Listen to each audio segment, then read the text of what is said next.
So, what do we do when our clients, or particularly our child clients, but sometimes it's their parents and caregivers, ask us really personal questions? So, for example, you might get asked something like, "Are you vaccinated?" Or "What are your political views?" Or "Do you have any kids?" Or really could be anything. And sometimes these moments feel really tricky to navigate. Do we share? Do we not share? Feels personal.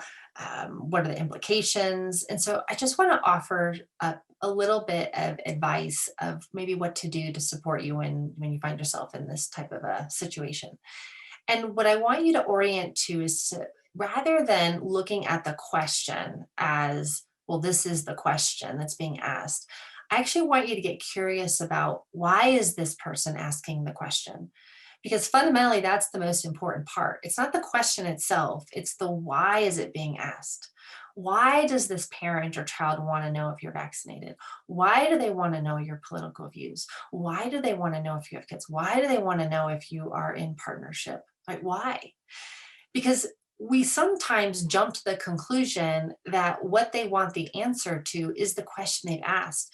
But my experience is that's actually not it. Usually it's a fear or there's a concern that is driving some of these questions, or a curiosity, more like, would you understand my experience? Or can you understand my experience in some way? And what I find is that if we can then get curious back, oh, you're curious about that about me.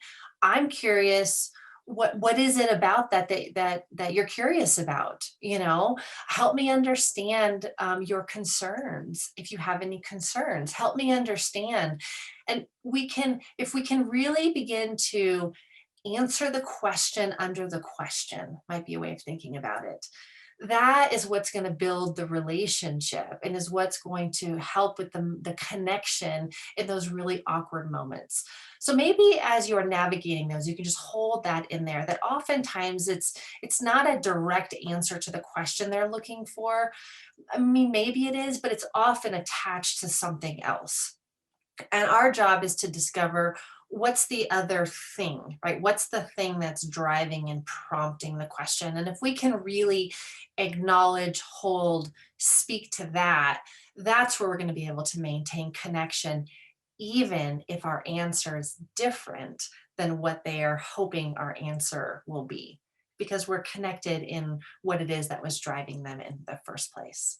So hopefully that little tip is helpful. Remember the question under the question, and take a deep breath when these moments come up, because they are uncomfortable and they do feel personal, and it does feel like we're walking a very thin line sometimes.